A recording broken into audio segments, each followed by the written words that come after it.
We all know that companies can have a big impact on people's lives. That impact can be good. That impact can also be bad. But no matter what, do companies have a responsibility to avoid hurting people? Yes.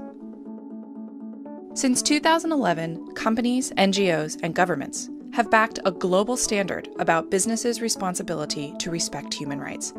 The United Nations Guiding Principles on Business and Human Rights. The guiding principles are a critical but challenging standard to implement, especially in our interconnected global marketplace. Take one of these companies. Their products are designed by employees in the US, Europe, or Japan. They're manufactured by thousands of supplier companies in dozens of countries. Each one of these suppliers, in turn, has their own suppliers, doing everything from refining metals to molding plastics to packing products into shipping containers. Let's do the math about the people who can be impacted, in a good or bad way, by one of these companies' activities. That is a lot of people.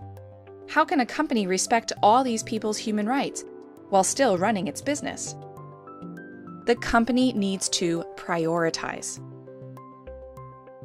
A company prioritizes by identifying its salient human rights issues, the human rights that are at risk of the most severe negative impact.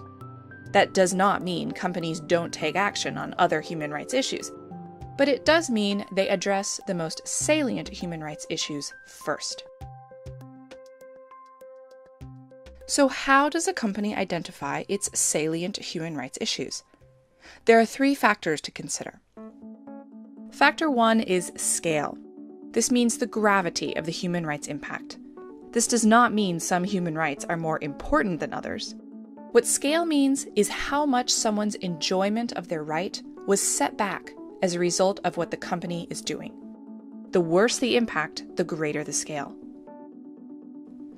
For example, in its 2015 report using the UN Guiding Principles reporting framework, Unilever identified forced labor as a salient human rights issue and provided detail about the scale of the impact. In its report, Unilever noted that migrant workers in particular high-risk industries are known to sometimes be sold into slavery, a grave impact of great scale. Factor 2 to determine a salient issue is scope.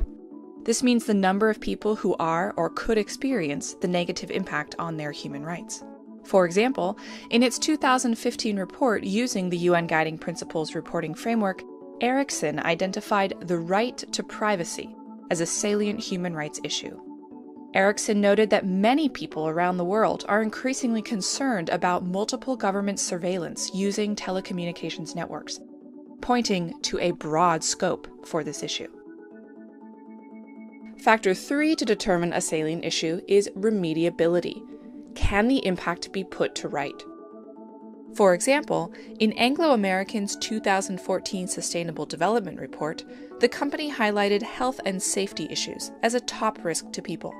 In its reporting, Anglo American highlighted risks related to long-term occupational diseases and fatal work-related accidents. These kinds of impacts cannot be put to right and are thus irremediable. These 3 factors are how companies determine if a human rights issue is salient and should be prioritized for action and reporting. The companies in these examples are not only reporting their salient human rights issues, they are also taking action to reduce these risks. Learn more at ungpreporting.org.